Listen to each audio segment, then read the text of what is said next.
ನಮಸ್ತೆ ಸ್ನೇಹಿತರೆ, ಇವತ್ತಿನ ನಿಫ್ಟಿ ಟ್ರೇಡಿಂಗ್ ಝೋನ್ಸ್ ಏನಿರುತ್ತೆ ಅಂತ ನಾವಿಲ್ಲಿ ನೋಡೋಣ. 25,570ರಿಂದ 25,604 ಒಂದು ನಮ್ಮ ಸಪೋರ್ಟ್ ಝೋನ್ ಆಗಿದೆ.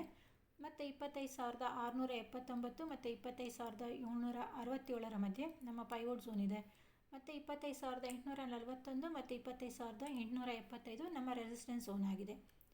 ನಿನ್ನೆ ನಿಫ್ಟಿ ಕ್ಲೋಸಿಂಗ್ ಬಂದು ನಮ್ಮ ಪೈವೋಟ್ ಝೋನ್ನ ಹತ್ರನೇ ಇದೆ, ಅಂದರೆ ಅಪ್ಪರ್ ಪೈವೋಟ್ ಝೋನಲ್ಲೇ ಇದೆ. ನಿಫ್ಟಿ ಏನಾದರೂ ಫ್ಲ್ಯಾಟ್ ಓಪನ್ ಆದರೆ ಕ್ಯಾಂಡಲ್ ಕನ್ಫರ್ಮೇಷನ್ ಇಲ್ದಿರ ನಾವು ಯಾವುದೇ ಒಂದು ಟ್ರೇಡ್ನ ತೊಗೊಳೋದಕ್ಕಾಗಲ್ಲ.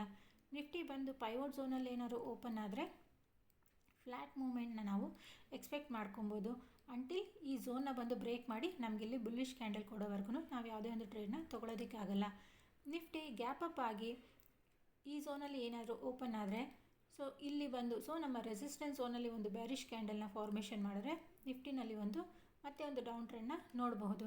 ಇಲ್ಲ ಅಂದರೆ ಈ ನಿಫ್ಟಿ ರೆಸಿಸ್ಟೆನ್ಸ್ನ ಬ್ರೇಕ್ ಮಾಡಿಕೊಂಡು ಇಲ್ಲಿ ಕ್ಯಾಂಡಲ್ ಏನಾದರೂ ಸಸ್ಟೈನ್ ಆದಾಗ ಈ ಕ್ಯಾಂಡಲ್ನ ಅಪ್ಪಲ್ಲಿ ನಾವೊಂದು ಕ್ಯಾಂಡಲ್ನ ಹೈಯಲ್ಲಿ ನಾವೊಂದು ಟ್ರೇಡ್ನ ಬುಲ್ಲಿಶ್ ಟ್ರೇಡ್ನ ತೊಗೊಳ್ಬಹುದು.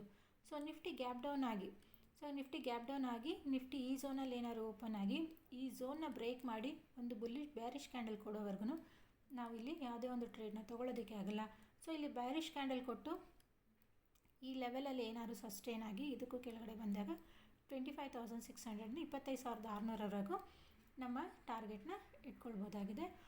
ಈ ರೀತಿಯಾಗಿ ನಮ್ಮ ಟ್ರೇಡಿಂಗ್ ಝೋನ್ ಏನಿದೆ, ರೆಸಿಸ್ಟೆನ್ಸ್, ಪೈವೋಟ್ ಮತ್ತು ಸಪೋರ್ಟು ಈ ಝೋನಲ್ಲಿ ಎಲ್ಲಿ ಓಪನ್ ಆಗುತ್ತೋ ಮತ್ತು ಕ್ಯಾಂಡಲ್ ಕನ್ಫರ್ಮೇಷನ್ ಮೇಲೆ ನಮ್ಮ ಟ್ರೇಡ್ಗಳನ್ನು ಇವತ್ತು ಪ್ಲ್ಯಾನ್ ಮಾಡ್ಕೋಬೋದು. ಡೈಲಿ ನಿಫ್ಟಿ ಟ್ರೇಡಿಂಗ್ ಝೋನ್ಸ್ಗೆ ಅಥವಾ ಟ್ರೇಡಿಂಗ್ ಲೆವೆಲ್ಸ್ಗೆ ಶ್ರೇಷ್ಠ ಟ್ರೇಡಿಂಗ್ ಅಕಾಡೆಮಿಯನ್ನು ಸಬ್ಸ್ಕ್ರೈಬ್ ಮಾಡಿ. ಈ ವಿಡಿಯೋ ಇಷ್ಟ ಆದರೆ ಚಾನೆಲ್ನ ಸಬ್ಸ್ಕ್ರೈಬ್ ಮಾಡಿ, ವಿಡಿಯೋನ ಲೈಕ್ ಮಾಡಿ ಮತ್ತು ಶೇರ್ ಮಾಡಿ. Thank you.